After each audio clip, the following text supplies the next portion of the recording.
El siguiente trastorno es la hipertensión gestacional. Esta se va a definir como una hipertensión de nueva aparición, de novo, sin proteinuria, también después de las 20 semanas de gestación y que va a desaparecer antes de las 12 semanas posparto. Ahora, este trastorno es importante también tenerlo en cuenta porque cerca del 10 al 50% de pacientes con hipertensión gestacional desarrollan preeclampsia.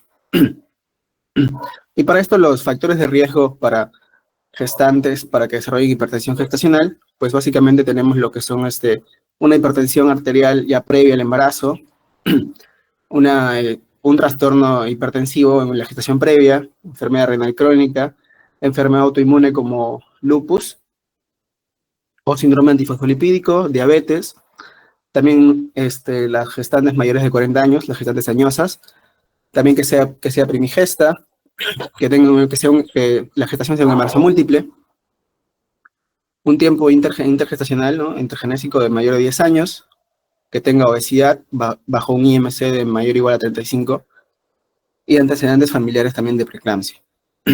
Ahora, los criterios clínicos de hipertensión gestacional, pues básicamente vamos a tener aquí la presión elevada también, de mayor o igual a 140/90, pero eso sí no hay proteinuria y no hay signos de falla de órgano. Generalmente estas pacientes suelen ser asintomáticas y el diagnóstico se va a confirmar después del parto, ¿no? Porque la presión elevada va a desaparecer antes de las 12 semanas posparto. Es por eso que después del parto, si la presión desaparece dentro de 2 semanas, se cataloga como hipertensión gestacional. Y básicamente porque durante la fisiología del embarazo, pues la presión arterial en el primer y segundo trimestre tiende a bajar, por lo que es la disminución de la resistencia vascular periférica debido a la progesterona. Es por eso que esto se suele ver mayormente a partir de las 20 semanas. Y una vez que termine una vez que termine la gestación, pues esta hipertensión suele desaparecer antes de las 12 semanas posparto. Siguiente.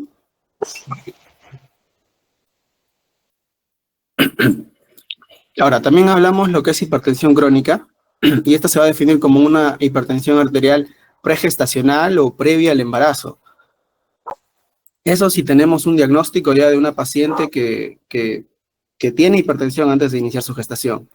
Pero en el caso de que no lo tenga, esto se va a presentar como una presión elevada, también mayor o igual a 140/90, que se va a diagnosticar antes de las 20 semanas de gestación.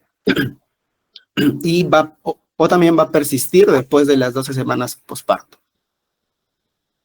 Bueno, cuando es una paciente con previo diagnóstico de hipertensión arterial, pues se menciona aquí lo que es descartar una hipertensión arterial secundaria, porque si bien es cierto la hipertensión arterial esencial suelen darse en personas mayores, en personas en las gestantes que suelen ser de menor edad, se recomienda lo que es descartar la hipertensión arterial secundaria. Ahora, la hipertensión crónica pues va a tener unos riesgos en el embarazo, tanto para la madre como para el feto, los cuales se ven en el cuadro. Ahí como tenemos en los cuanto a lo que son a los riesgos maternos, pues básicamente vamos a tener lo que es la hipertensión severa, lo que es los infartos, lo que son las hemorragias pospartos, las insuficiencias y fallas renales, la preeclampsia sobreañadida o también la muerte materna. Y en lo que es en los riesgos fetales, pues vamos a tener ahí también lo que es RCIU, parto a pretérminos, anomalías congénitas y como también muerte neonatal. Y bueno, con la siguiente patología de esta clasificación, lo que es la hipertensión crónica sobrelevada con preeclampsia, aquí vamos a tener a lo que es aquellas pacientes que tienen ya una hipertensión arterial conocida y que van a desarrollar, van a empeorar sus valores de presión arterial, pero se va a combinar con proteinuria o falla de órgano Es decir, los criterios similares, los criterios para preeclampsia, pero se van a dar antes de las 20 semanas de gestación. Siguiente cuestión.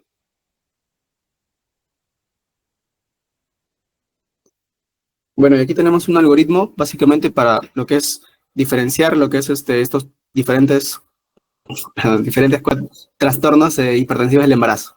Tenemos una paciente con criterios de presión arterial iguales o mayores de 140 sobre 90, y aquí debemos hacer una, bueno, así indagar sobre si es antes de las 20 semanas o más de las 20 semanas. Si es menos de 20 semanas de gestación, pues tenemos que evidenciar si hay proteinuria o no hay proteinuria. Si no hay proteinuria, no hay signos de falla de órgano, pues básicamente estamos hablando de una hipertensión crónica, ¿no? Una hipertensión previa al embarazo, que puede ser esencial o puede ser secundaria. En el caso de que evidenciemos proteinuria o cualquier clínica de signos de falla de órgano, vamos a hablar sobre hipertensión crónica con preeclampsia sobreañadida o sobreagregada. Y cuando estos valores de presión arterial elevada los encontremos en gestantes mayores de 20 semanas de gestación, tenemos lo que es también de la misma manera, evidenciar proteinuria, evidenciar signos de falla de órgano. En este caso podemos el Doppler, hacer uso del Doppler uterino normal, el Doppler uterino que puede ser normal o normal. En el caso de que no evidenciemos proteinuria y no haya clínica de falla de órganos, pues hablamos de una hipertensión gestacional. Y si bien es cierto, si no cede a las 12 semanas, después de las 12 semanas, antes de las 12 semanas, si no cede, antes de las 12 semanas, es decir, si continúa, pues hablamos de una hipertensión crónica, solamente que esta paciente no ha tenido el diagnóstico previo, ¿no? Sino que se ha hecho ya el diagnóstico después de su embarazo. Pero si cede antes de las 12 semanas, sí hablamos de hipertensión gestacional o también hipertensión transitoria, suele decirse.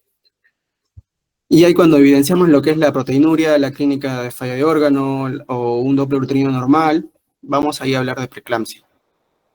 Y ya en preeclampsia podemos ya hacer evidencia de los signos de severidad y hablar de preeclampsia con signos de severidad. Siguiente diapositiva.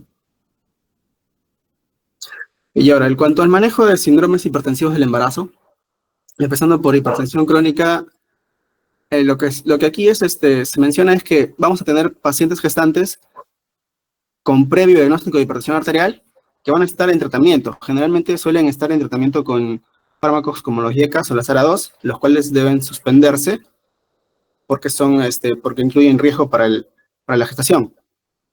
Pueden traer malformaciones congénitas renales, y debe hacerse el cambio a nifedipino, a la betalol o alfa-metildopa. Y bueno, en segundo escalón se menciona la hidralazina, ¿no? Después de estos fármacos mencionados. El objetivo control de estos pacientes son tener una presión arterial menor o igual a 135 sobre 85. Si logramos una presión arterial menor de 110 sobre 70, se debe suspender el tratamiento. Y si en caso tenemos una gestante que no estaba en tratamiento previo, pues iniciar el tratamiento si la presión arterial persiste de mayor o igual a 140 sobre 90 milímetros de mercurio. Ahora, el manejo es similar en hipertensión arterial gestacional. Se va a iniciar tratamiento solo cuando la presión arterial sea superior y persistente a 140 sobre 90 milímetros de mercurio. Y también el objetivo control es similar, tener una presión por debajo de 135 sobre 85 milímetros de mercurio. Los fármacos a elegir van a ser la betalol, nifedipino y alfa-metildopa. Y bueno, como segunda opción, hidralazina. Siguiente diapositiva.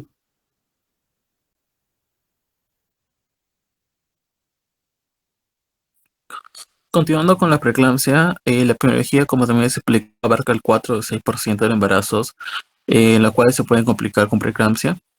Actualmente se conoce que los trastornos hipertensivos en el embarazo están aumentando debidamente. Aquí uno de los factores de riesgo que pueden tener los pacientes son la edad materna, que son menores incluso a menores a 19 años, y también que pacientes pues nulíparas, pues de las mismas primigestas. Entonces, eso ha ido aumentando, por lo cual también ha ido en aumento también la prevalencia o la incidencia de lo que es la preeclampsia. La preeclampsia también se puede dividir en aparición tardía o temprana, teniendo en cuenta que la aparición tardía es más frecuente en un 2.7%, y también está considerado la preeclampsia dentro de segunda causa de muerte materna directa, según los valores del INVE. Ahora, hablando de preeclampsia, hay que conocer los factores de riesgo. hay que tener en cuenta que existen factores de riesgo de alto riesgo y lo que es factores pues, de riesgo moderado o bajo. Por lo cual hay que tener en cuenta que dentro de los de alto riesgo tenemos lo que es un trastorno hipertensivo del embarazo anterior. Es decir, que la paciente haya tenido lo que es preeclampsia previa. Y esto se asocia en un porcentaje de, o digamos, 8 veces más su valor para riesgo del embarazo posterior.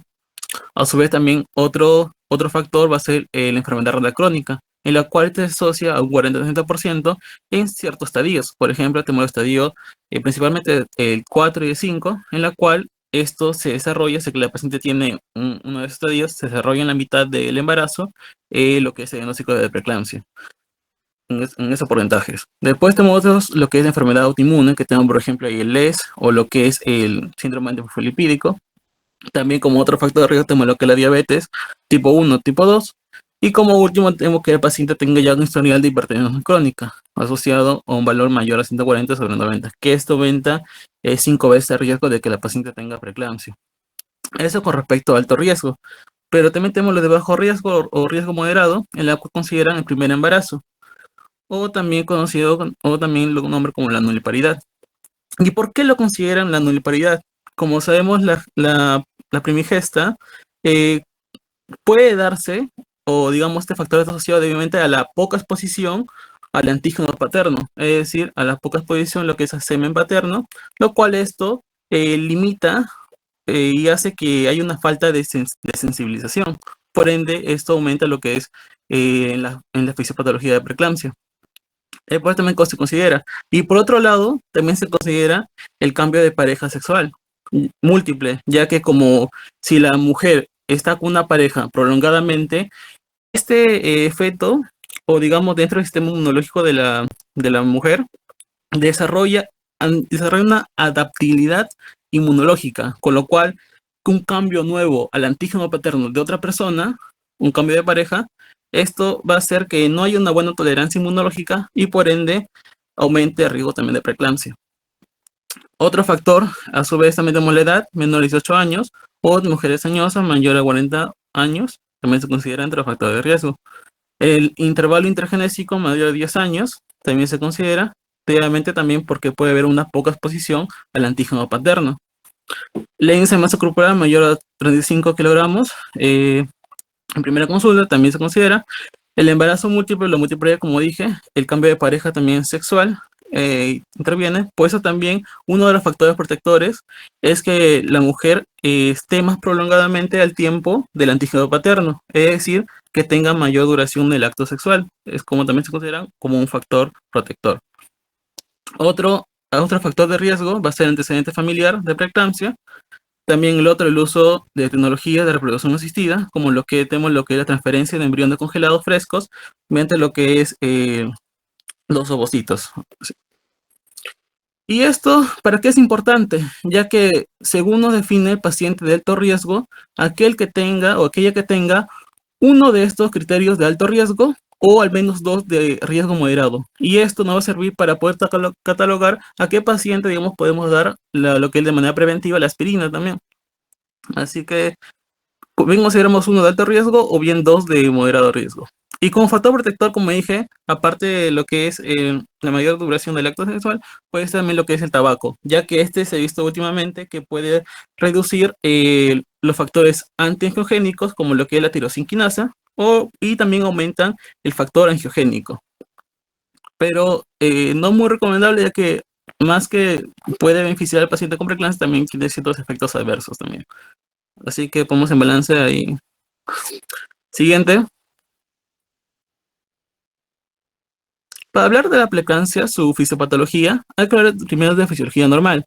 Normalmente en el embarazo, en la fecundación, pasa lo que es el paso de lo que es del huevo cigoto a la mórula y lo que es el blastocisto, o blastocisto, en la cual se va a implantar en lo que es en el endometrio secretol, lo famoso lo que es residuo. Entonces, al momento de implantarse, este blastocisto tiene dos estructuras, llamadas también el embrioblasto mismo y lo que es el citotrofoblasto. Y el citotrofoblasto, de este vamos a hablar importantemente. Obviamente que el citotrofoblasto va a dar a dos importantes estructuras, que va a ser lo que es el citotrofoblasto, que va a estar alrededor de esto, como se puede ver en la imagen, alrededor del citotrofoblasto, y el otro, en la cual más importante, ya que este se va a encargar de la remodelación vascular, es el trofoblasto invasor, o también llamado trofoblasto extravelloso, ya que debidamente este trofoblasto extravelloso, digo, o trofoblasto invasor, va a invadir a lo que es específicamente la arteria espiral, que es rama de la arteria uterina.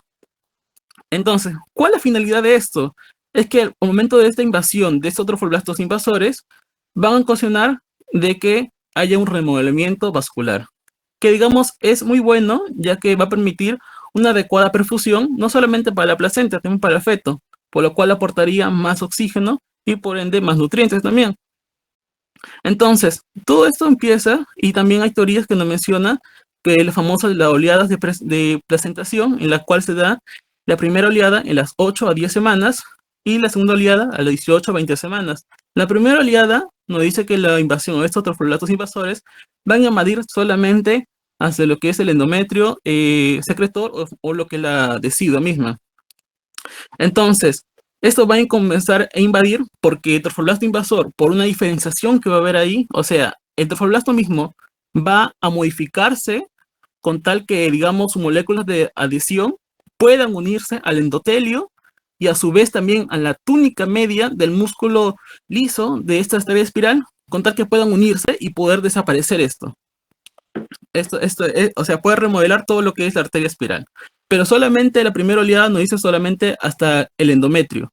La segunda oleada ya afecta lo que es ya el miometrio, en la cual, como se puede ver en la imagen, hay una afectación o una invasión mayor, haciendo, digamos, que desaparezca casi toda, incluso la musculatura lisa, y a su vez también el endotelio de la arteria espiral. Y esto hace, como dijo, un reglamento vascular, haciendo que haya una mayor perfusión y una disminución de la resistencia, lo cual permite una mayor nutrición al feto. O también, digamos, una mayor aporte de oxígeno a lo que es la placenta misma. Estos dos mecanismos, que es la diferenciación y la remodelación, son muy importantes. Entonces, dale siguiente. ¿Qué ocurre en lo que es en la preeclampsia? Es que obviamente a que esta diferenciación de trofoblasto a que sea invasor no se va a dar, ya sea por diferentes factores, ya sea genéticos, inflamatorios, inmunológicos. Por ejemplo, factores genéticos que nos hablan puede ser cromosopatía del par 13, puede ser incluso alteraciones en el locus, o nivel inflamatorio puede ser una disfunción a nivel de los linfocitos T reguladores, o lo que es a nivel inmunológico también lo mismo, o una alteración en lo que es el antígeno del colesterol humano. O también los factores de riesgo que había explicado antes, que son los de alto riesgo, moderado riesgo, también pueden afectar, con tal que esto hace que los trofoblastos no invadan a las arterias espirales. Y si no invaden a las arterias espirales, esto va a causar que no haya un remodelamiento adecuado. Como se puede ver en la imagen incluso ahí, en vez que la arteria se, digamos, cambie su estructura a una mayor perfusión y baja resistencia, se va a seguir igual, por lo cual va a haber, por el contrario, un menor flujo y una mayor resistencia. Dale siguiente. Por lo cual, como se puede ver en la imagen de arriba, va a haber un menor flujo y una mayor resistencia, haciendo a su vez que, digamos, la placenta no llegue suficiente aporte de oxígeno y haciendo a su vez que la placenta entre en un estado de hipoxia. Y si hay un estado de hipoxia, entra posteriormente en un estado de isquemia, y isquemia, la placenta pues llega a un estado de insuficiencia placentaria.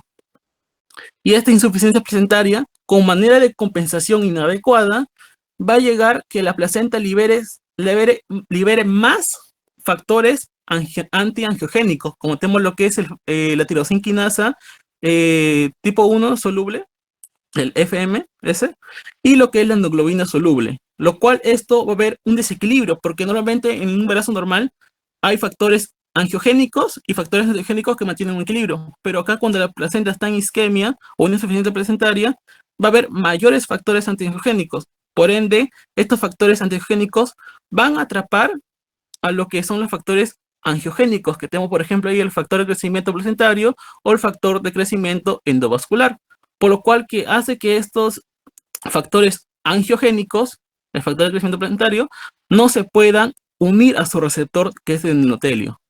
¿No ves cómo se puede ver la imagen? Incluso hay una captación de estos antiangiogénicos a lo que son los angiogénicos.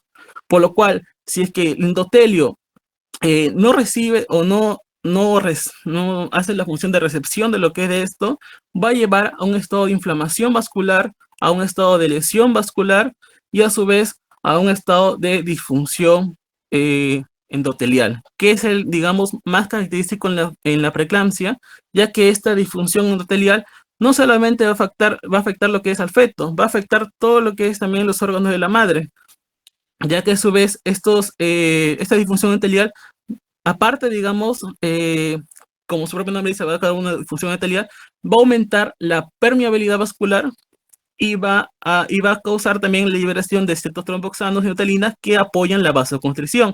Entonces, todo esto combinado va a llevar, digamos, que la madre tenga la preeclampsia. Obviamente, como también hay una vasoconstricción por la alta resistencia y el bajo flujo, pues por ende va a llegar lo que es una presión elevada que la madre tenga. Y específicamente se da las 20 semanas porque ahí es donde se da la segunda oleada. Como dije, la segunda oleada se da entre 18 a 20 semanas. Por ende, eh, al paso, digamos, de este tiempo, la paciente con preeclampsia va a llegar a la sintomatología de presión arterial en esta edad gestacional que es mayor a las 20 semanas. Aparte de esto, tenemos lo que es ciertas complicaciones a nivel todo del endotelio, que donde tenemos el endotelio sería a nivel de lo que es el riñón, que causaría una proteinuria, oliguria, o la famosa lo que es endoteliosis glomerular. También tenemos a nivel de lo que es del hígado, puede causar incluso elevación de enzimas hepáticas, coagulopatías, o también lo que es eh, la necrosis hepatocelular. A nivel lo que es de nivel sistema vascular, puede causar hipertensión, como dije, edema periférico, debido porque hay una mayor permeabilidad vascular, por ende hay una mayor estabilización, y por ende también puede causar un edema, a nivel también, no periférico, también a nivel pulmonar, una hemólisis, y también una plaquetopenia a su vez. Eso también a nivel cerebral también se va a ver, porque el paciente puede estar dolor de cabeza, debido porque va a haber una, digamos, una poca perfusión, digo, un menor flujo, también va a haber una distorsiones en las visualizaciones, náuseas, vómitos, edema cerebral, o también puede llegar incluso a pacientes con eclampsia. Y también no solamente a nivel el sistema materno, también va a afectar al sistema del niño también, o del feto, en la cual pueden haber complicaciones fetales como lo que tenemos el RSU, obviamente porque no tienen suficientes aportes de oxígeno o nutrientes. Por ende hay una restricción de crecimiento intrauterino, una hipoxia fetal, un parto pretérmino puede haber, un oligodramnios o un desprendimiento prematuro de la placenta incluso. Dale, siguiente. Y eso sí explicaría la fisiopatología.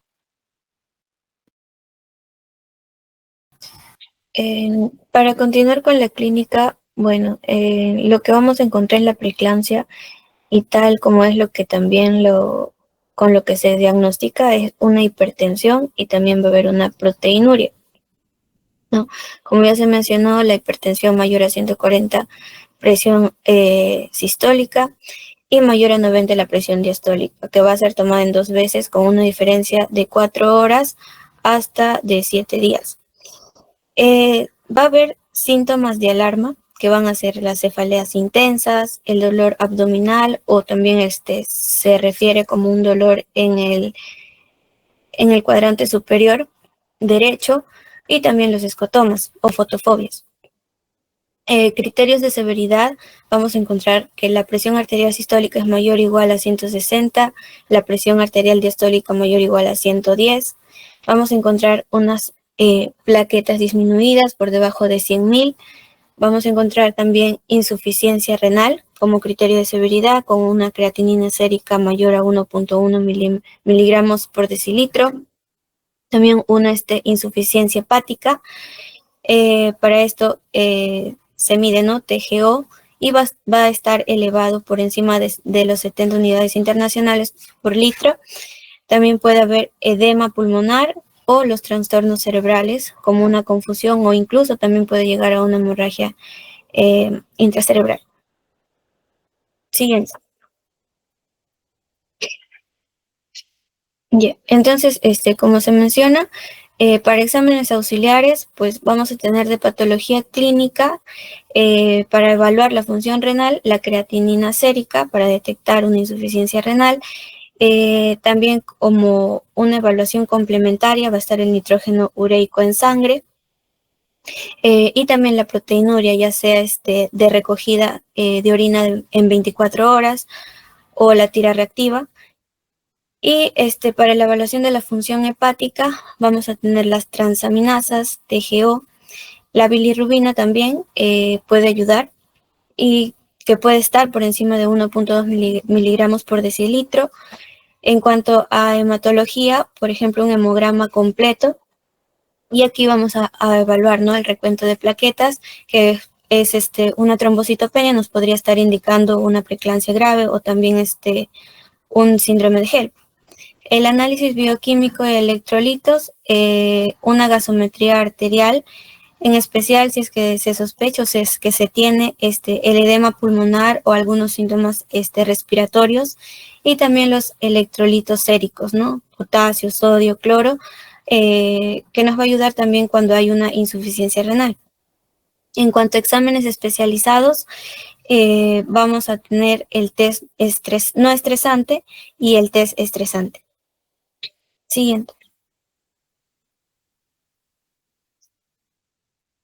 En cuanto al manejo, las medidas generales y preventivas primero es evaluar si tiene factores de riesgo para preeclampsia, ¿no? Como ya mencionó mi compañero, por ejemplo, factores de riesgo moderado, primer embarazo, edad menor a 18 años o mayor o igual a 40 años, intervalo intergenésico mayor a 10 años, un IMC mayor o igual a 35, un embarazo múltiple o antecedentes familiares de preeclampsia. Si tiene dos de estos riesgos moderados, entonces se le va a dar una prevención con aspirina y la guía sugiere el calcio en caso de que la paciente tenga un aporte insuficiente de calcio. Por otro lado, con factores de alto riesgo, trastorno hipertenso en embarazo anterior, enfermedad renal crónica, enfermedad autoinmune como lupus o el síndrome antifosfolipídico, la diabetes tipo 1 o 2, la hipertensión crónica. Si hay uno de estos, entonces también se le va a dar la medida preventiva con aspirina y el calcio, ¿no?, con la condición de que haya un aporte insuficiente. Si es que no hay estos factores, entonces no se le va a dar aspirina, y si es que lo requiere, su calcio, ¿no? El calcio va a ser 1 gramo por día vía oral. En cuanto a la dosis de aspirina, la Federación Internacional de Ginecólogos y Obstetras menciona que la dosis es de 150 miligramos por noche y el inicio debe ser entre las 11 y 14 semanas. Y la ACOG menciona como dosis mínima de 81 miligramos por día con un inicio de 12 a 28 semanas. Ambos mencionan que es ideal iniciar la aspirina antes de las 16 semanas. Ahora, para el manejo como tal de la preeclampsia, vamos a evaluar si es que tiene signos de severidad o si es que no tiene signos de severidad. En caso de que no tenga signos de severidad y sea hasta las 34 semanas, por ejemplo, se va a dar un tratamiento expectante. Va a ser expectante con vigilancia continua y menor a 34 semanas se le va a dar corticoides, pero ya pasado las 37 semanas y sin criterios de severidad, ya se induce a un parto, ¿no? Se interrumpe el embarazo. Ahora, cuando tienes signos de severidad, lo ideal es interrumpir el embarazo. Si es menor a 34 semanas y mayor a 24 semanas y mayor a 34 semanas, se va a interrumpir el embarazo y se le va a dar el sulfato de magnesio. Ahora, si es que está entre las 24 y 34 semanas, se va a dar el sulfato de magnesio, se le va a dar también corticoides y el parto se va a dar, se va a interrumpir el embarazo dentro de las 48 horas. Ahora, también algunos autores mencionan que dentro de las 24 a las 34 semanas puede haber un manejo expectante, siempre y cuando la madre esté estable y el feto también. Y también puedan ser monitorizados, ¿no? Por especialista, por un centro especialista. Ahora, en cuanto a la dosis del sulfato de magnesio, se menciona que es de 4 a 6 gramos intravenosos en bolo, seguido de 1 gramo por hora, o también se sugiere hasta 2 gramos. En cuanto a la terapia farmacológica para tratar la hipertensión, esta se va a tratar cuando esté con signos de severidad. No se sugiere cuando no haya signos de severidad, ¿no? Entonces, cuando hay signos de severidad, se va a tratar farmacológicamente la hipertensión arterial con nifedipino, que es la primera línea, y se va a dar 10 miligramos vía oral.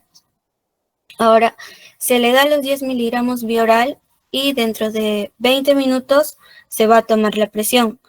Si es que la presión está por encima de, sigue, ¿no?, elevada por encima de 160 sobre 110, se va a administrar nifedipino nuevamente, pero ya 20 miligramos intravenoso en 2 minutos. Y luego se va a volver a tomar la presión, ¿no? Se puede dar una vez más el nifedipino. Si es que no responde, se menciona que se pasa a la betalol con 40 miligramos intravenoso en 2 minutos. Y también así se vuelve a tomar la presión dentro de 20 minutos. En cuanto a los corticoides, tenemos a la betametasona y la dexametasona, que es la betametasona 12 miligramos cada 12 horas intramuscular por 2 dosis, y la dexametasona 12 miligramos cada 12 horas intramuscular por 2 dosis. Ahora, una dosis elevada de sulfato de magnesio por encima de los 7 miliequivalentes puede generar la disminución de los reflejos osteotendinosos, o incluso pueden encontrarse abolidos, ¿no? Y también puede haber una depresión respiratoria, donde la frecuencia respiratoria va a estar por debajo de las 12 respiraciones por minuto. Siguiente. Luna. Ya. En cuanto a eclampsia, se define como la complicación de la preeclampsia que se va a caracterizar por una o más convulsiones generalizadas, en las que no se le va a atribuir otra causa. En el Perú va a afectar aproximadamente el 0.2% de las mujeres embarazadas con preeclampsia. Y pues se menciona, ¿no?, que la eclampsia va a estar caracterizada por un edema vasogénico, y se va a fundamentar en 2 teorías, ¿no? Una es que el aumento de la presión arterial va a generar la caída del sistema de la autorregulación de la circulación cerebral, y esto va a generar una hipoperfusión, una disfunción endotelial y también edema vasogénico. Y la otra teoría que se menciona para la eclampsia es que el aumento de la presión arterial lo que va a hacer es que va a activar a este sistema de autorregulación de la circulación cerebral para que haya una vasoconstricción, y al haber una vasoconstricción va a llevar a una hipoperfusión y también a una isquemia localizada, y por tanto a una disfunción endotelial y también a un edema vasogénico. Entonces, los hallazgos clínicos que se va a encontrar en la eclampsia, bueno, ya es una convulsión, pero el detalle es que va a ser brusca, va a ser una convulsión tónico-clónica generalizada con una pérdida de conciencia brusca, va a haber la contracción y relajación alternante de los músculos, y luego que van bajando, ¿no? Va bajando esta contracción y la paciente queda inmóvil y entra a un sueño profundo, del cual suele despertar dentro de 10 a 20 minutos y con cefalea. También es frecuente encontrar edema facial y periférico o incluso cianosis, ¿no? Incluso después de la convulsión, la paciente puede estar con una frecuencia respiratoria mayor a a 50, de 50 o más. Ahora, a nivel fetal, debido ¿no? A lo que es la hipoxemia materna y lo que ha pasado con la convulsión, hay va a haber una bradicardia de 3 a 5 minutos durante e inmediatamente de la convulsión. Ahora, cuando se cesa la convulsión, va a haber una taquicardia fetal o también una disminución de la variabilidad con desaceleraciones. Ahora, la literatura menciona que la frecuencia cardíaca fetal se va a recuperar dentro de 2 a 10 minutos, pero si es que esta persiste por más de 10 minutos, entonces hay que sospechar de que hay un desprendimiento de placenta. Entonces, el tratamiento de prevención de eclampsia, bueno, ya lo mencioné en lo que es preeclampsia, que va a haber una dosis inicial de 4 gramos intravenosos en 20 minutos y una dosis de mantenimiento de 1 gramo por hora intravenoso. Y en cuanto ya al tratamiento como tal, pues la dosis inicial va a ser 6 gramos intravenoso en 20 minutos y la dosis de mantenimiento de 1.5 a 2 gramos por hora intravenoso, ¿no? Siguiente.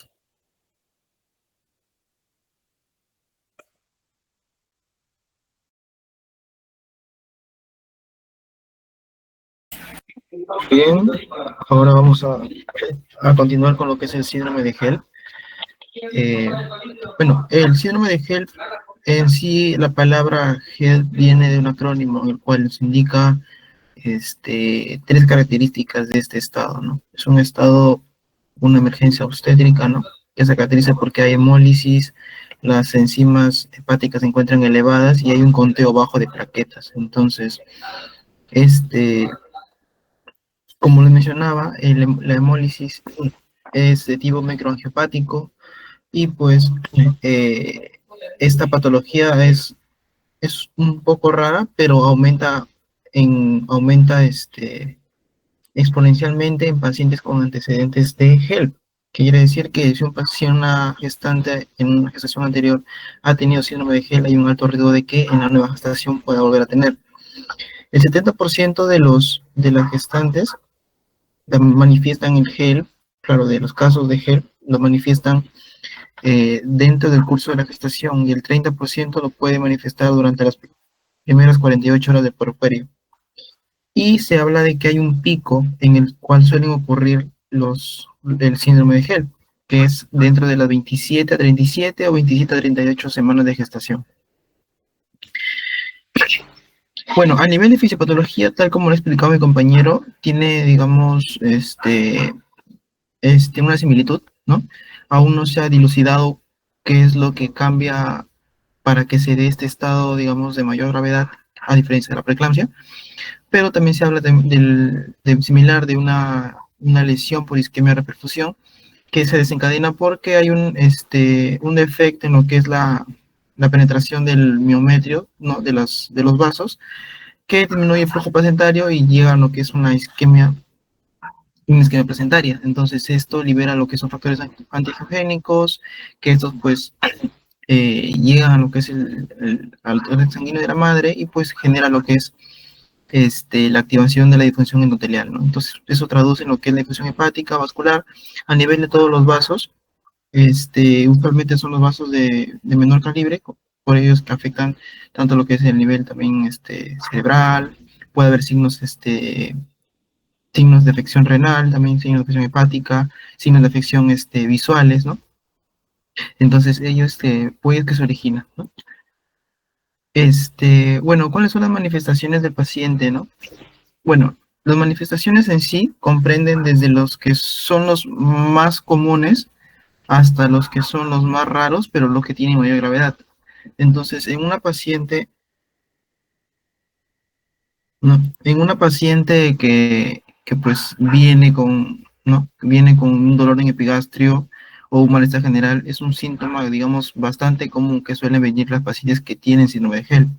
Entonces, a esto se le puede añadir otros signos y síntomas, por ejemplo, las náuseas y vómitos, la cefalea, la presión arterial diastólica mayor a 110 milímetros de mercurio, y también signos, síntomas signos de edema y síntomas visuales, ¿no?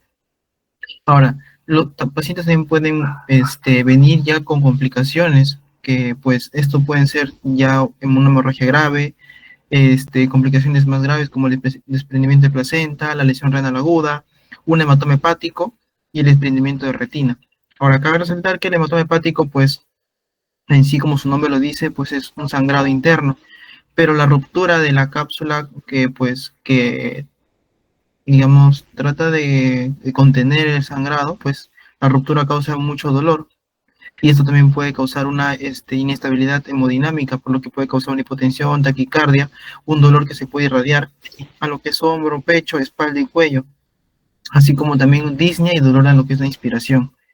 Ahora, algo importante resaltar es que si bien los síntomas de aparición, los síntomas con los que el paciente suele venir a consulta o emergencia, son estos, no quiere decir que se mantengan, quiere decir que pues cuando hay un empeoramiento progresivo, es decir, hay aparición o empeoramiento de los signos y síntomas, pues se sospecha ya de un síndrome de HELP, ¿no? También hay que resaltar que pues la presión también se puede medir y suele estar mayor o igual a 140/90, y también hay proteinuria. Pero si bien estos son datos importantes, no siempre están presentes, no siempre hay presión y proteinuria a la vez. Puede que solamente haya uno de ellos asociado a los signos y síntomas que había mencionado en un inicio. En lo que es el diagnóstico, como le mencionaba, está primero lo que es el antecedente, ¿no? Un gestante con antecedente de un síndrome de HELP, pues hay un alto riesgo de que pueda presentar un síndrome de HELP. Las manifestaciones clínicas, como lo mencionaba, los dolores en epigastro, hipocondrio derecho, quizás lo que mencionaba, la presión, el examen físico, y las pruebas de laboratorio que vamos a solicitar para poder encaminar lo que es el diagnóstico, ¿no? Vamos a evaluar primero lo que es el frotis sanguíneo, ¿no? En el cual, pues, en una lámina periférica podemos ver esquistocitos y quinocitos, que son característicos de una microangiopatía. Entonces, hay marcadores hepáticos como el ACT o el ALT que superan el doble del límite superior normal, o una aproximada de 70 unidades por litro, ¿no? También las bilirrubinas totales que nos indican afección hepática. Las plaquetas van a estar disminuidas con un valor menor a 100.000 unidades internacionales ¿no? Y también el lactato deshidrogenasa se encuentra mayor a 600 unidades por litro. Ahora, una vez encaminado o el diagnóstico de sospecha, existen unos criterios que se han establecido, que son los criterios de Tenese. En esto, pues nosotros buscamos que se cumplan las 3 características que describen el nombre, HELP. Entonces, tenemos primero que demostrar la hemólisis con al menos 2 de las siguientes. El frotis, que es la lámina periférica, que son los equitocitos o equinocitos, la bilirrubina total, que va a ser mayor o igual a 1.2 miligramos por decilitro, una aptoglobina sérica baja, que sale más o menos un valor menor o igual a 25 miligramos por litro, y una anemia severa no relacionada con pérdida sanguínea, ¿no? Ahora, para ver o para demostrar daño hepático, tenemos que evaluar tanto lo que es ACT-ALT, el cual lo había mencionado, está el valor elevado hasta mayor o igual a 2 veces el límite superior normal, y también la lactato deshidrogenasa mayor o igual a 2 veces el límite superior normal. También se habla de 600 unidades internacionales por litro, pero suele ser una medida inespecífica, ya que no todos los pacientes suelen llegar a 600, entonces más se suele relacionar con lo que es el mayor o igual al doble del límite superior. Y el bajo conteo plaquetario, que son menor a 100.000 por milímetro cúbico, ¿no? Bueno, una vez establecido el diagnóstico, también nosotros hay que tener en cuenta que hay una variedad de diagnósticos diferenciales de presentación aguda que nos pueden confundir. Si bien he mencionado de que el síndrome HELP es una enfermedad poco frecuente, ¿no?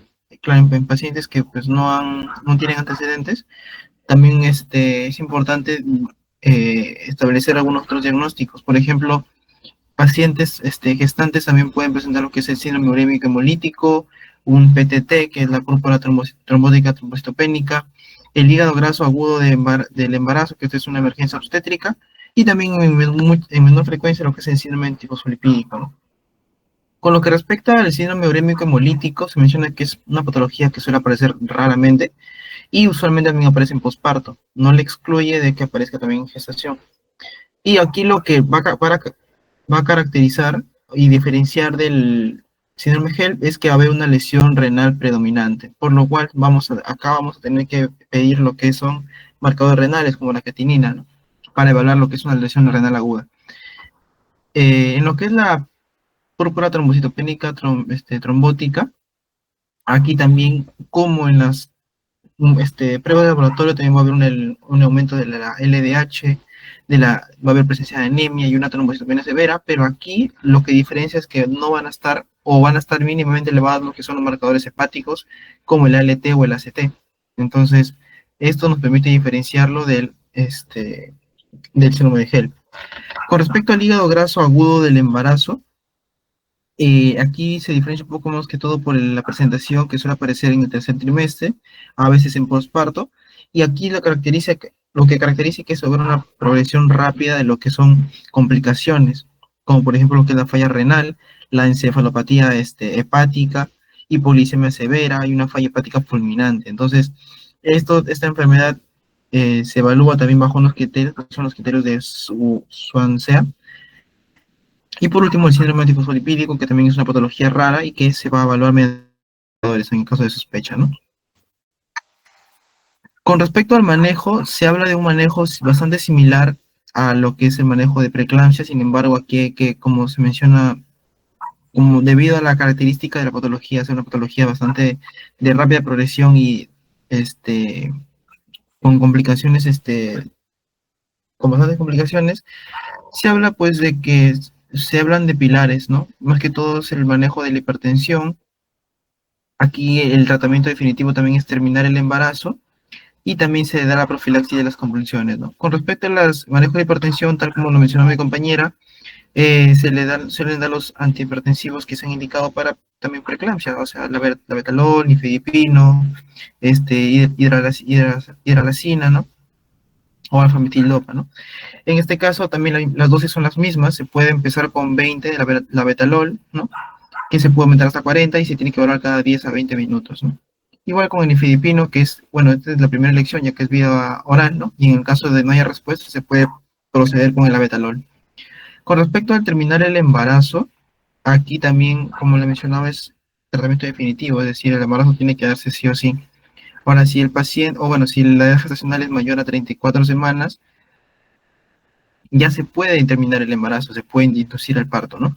También se puede inducir el parto cuando hay edad gestacional adecuada o bueno, y también hay un estado fetal o materno que no es tranquilizador. ¿Qué quiere decir? De que quizás nosotros sospechemos de que tanto el feto como la madre pueda llegar a complicarse en las próximas 48 horas, entonces ahí es donde nosotros tenemos que inducir el parto. Ahora, si la edad gestacional es menor a las 34 semanas, las indicaciones van a ser que debemos retrasar hasta máximo 48 horas el parto. Y durante esas 48 horas lo que vamos a hacer es inducir lo que es la maduración pulmonar. Se menciona tanto dexametasona como betametasona, pero en lo que es betametasona, bueno, he leído de que quizás no haya tanto efecto como la dexametasona, ¿no? Y las dosis son las similares a lo que se mencionan en preeclampsia, 10 miligramos intravenoso cada 12, 3 dosis, ¿no? También es importante saber de que se tiene que evaluar si el parto va a ser vía vaginal o vía cesárea, y dependiendo de la característica o del tipo de intervención, se tiene que corregir las plaquetas, sobre todo si se planea intervenir quirúrgicamente. Y respecto a la profilaxis de convulsiones, tal como lo mencionaron, también se administra en lo que es la unidad de parto y también se va a continuar con esta profilaxis durante las 24 horas después del parto, para prevenir las convulsiones maternas. También el uso de la profilaxis proporciona la neuroprotección fetal y neonatal cuando se administran los embarazos menores a las 32 semanas de gestación. Bueno, ya que hemos hablado de lo que es el manejo, también hay que ver complicaciones, ya que pues durante en cualquier, digamos, durante el proceso de la enfermedad en sí, tanto la madre como el neonato pueden presentar diversas complicaciones, sobre todo en la parte materna, que tiene que ver mucho con lo que es hemorrágicos o hemodinámicos, ¿no? Por ejemplo, lo que es la coagulación intravascular diseminada, lo que es el desprendimiento de placenta, la lesión renal aguda, el hematoma subcapsular hepático, el desprendimiento de retina y muerte, que son complicaciones con las cuales la paciente no siempre puede desarrollar, sino que ya puede venir con esas complicaciones a emergencia. Y neonatales, por ejemplo, lo que es la hipolisemia neonatal severa, trombocitopenia neonatal, síndrome de distrés respiratorio agudo, el bajo peso en nacer, ya que se corre el riesgo de inducir el parto si estamos antes de las 34 semanas, la hiperbilirrubinemia, la displasia broncopulmonar, sangrado intraventricular, muerte neonatal, intrauterina o posparto. Y eso sería todo, doctor. Muchas gracias. Bien, a ver, esperamos las preguntas del grupo del doctor Rabaza.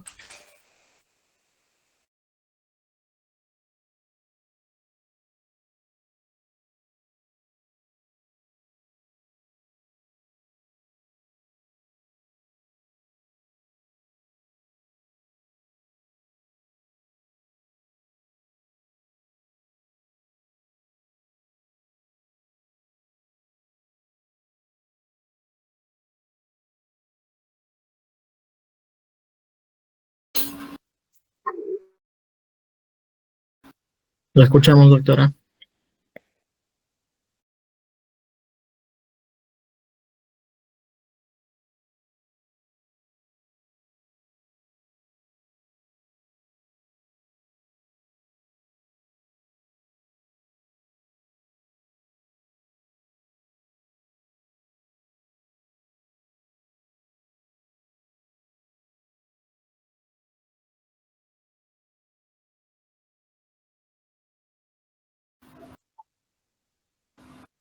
Sí, claro, doctora. A ver, el grupo.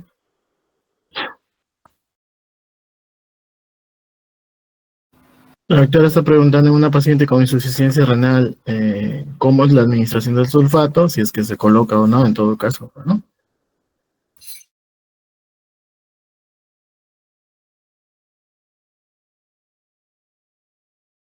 Tengo entendido, doctor, en el caso de que el paciente tenga, bueno, una insuficiencia renal, ya sea creatinina mayor a 1.1, aunque esté con oliguria, normalmente se va a tender a acumular el magnesio por intoxicación. Por eso se recomienda la dosis, pues solamente de 4 gramos endovenoso.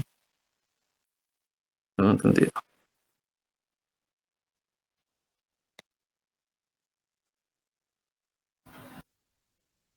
¿Alguien más del grupo desea acotar? También habría que evaluar, doctor, el grado de insuficiencia renal y también evaluar el flujo urinario, ¿no? Para evaluar si el sulfato de magnesio se va a excretar de manera adecuada y evitar la intoxicación. Sí, bueno, doctora, hay diferentes estadios para la insuficiencia renal, ¿no? Hay que ver si la paciente es necesaria o se hace diálisis en todo caso, ya. Y bueno, si todavía se tiene un valor de creatinina óptimo o el clearance de creatinina todavía se tiene de manera óptima, se puede utilizar el sulfato de magnesio a dosis bajas, ¿no? Inclusive de repente no dar dosis de ataque en el caso de que la paciente todavía no haya presentado convulsión. Recuerden que el sulfato de magnesio tiene dos acciones, ¿no? Uno se utiliza cuando la paciente ya convulsionó y lo otro se utiliza para prevención de lo que son las convulsiones. Ahora, si definitivamente tienes una insuficiencia renal pues avanzada, pues obviamente optas por no dar el sulfato de magnesio, ¿no? Ya que, si bien es cierto, no es un signo, por así decirlo, directo de la intoxicación, sí, el riñón es la principal fuente de excreción del magnesio, ¿no? Entonces, si no hay buena excreción del magnesio, se va a tender a acumular en el cuerpo y definitivamente va a ser una intoxicación, ¿no? Del sulfato. ¿Doctor Regazo tiene algo que acotar de repente?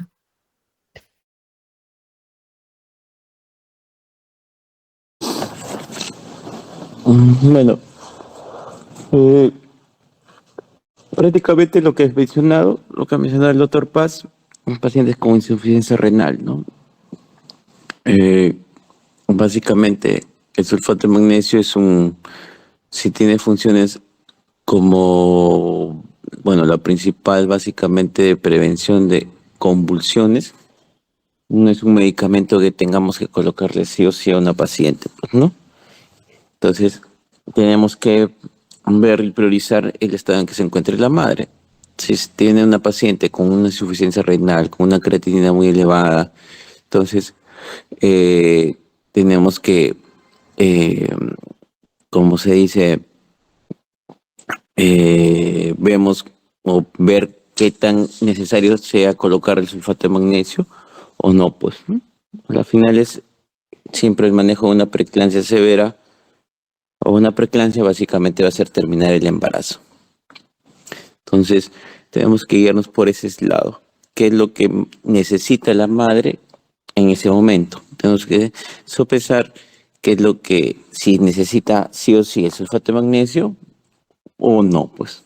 Entonces, son cositas un poquito delicadas y en donde tenemos que sopesar lo más beneficioso para la madre, pues en todo caso. Ujú. Bien, doctora, agradecemos su pregunta. ¿Alguien más del grupo del doctor Hernán tenga algo que preguntar? Sí, doctor, tengo una pregunta con respecto a si tenemos a una paciente con una hipertensión crónica, con una superposición de preeclampsia, ¿en qué parámetro nos podríamos orientar para ver si ya finalizar la gestación antes de término?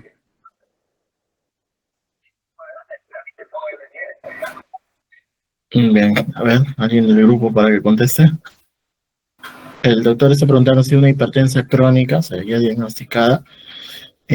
¿Cómo es la manera de saber en qué momento terminar el embarazo en cuanto a si se eleva, o bueno, si tiene la preeclampsia sobreagregada? Algo así le entendí, ¿verdad, doctor Hugo? Sí, doctor. A ver, Ya, doctor, en cuanto a preeclampsia sobreagregada a hipertensión crónica, pues suele darse antes de las 20 semanas, ¿no? Entonces, pues ahí tendríamos que evaluar lo que es si hay signos de severidad.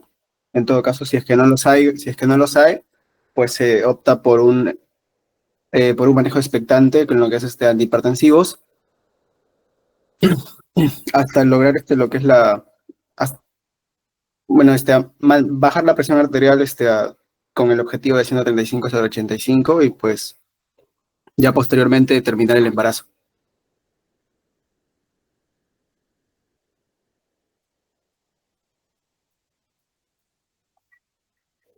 Y en todo caso, si es que haya signos de severidad, ya pues el tratamiento sí es la terminación del embarazo.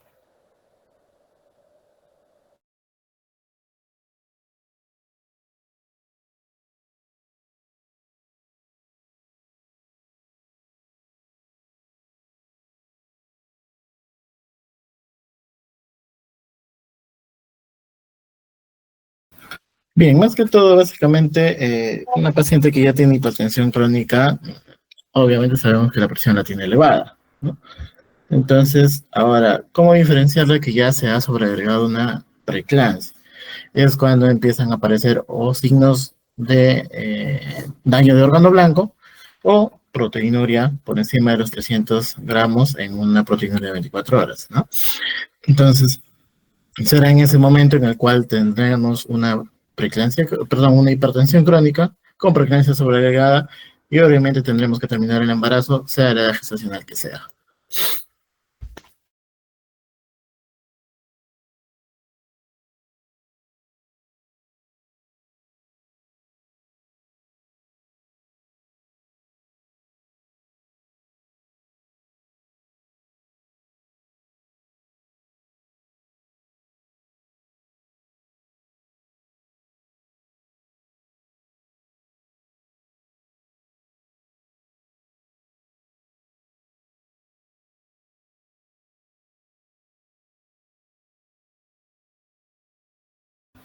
¿Alguna otra pregunta, doctores?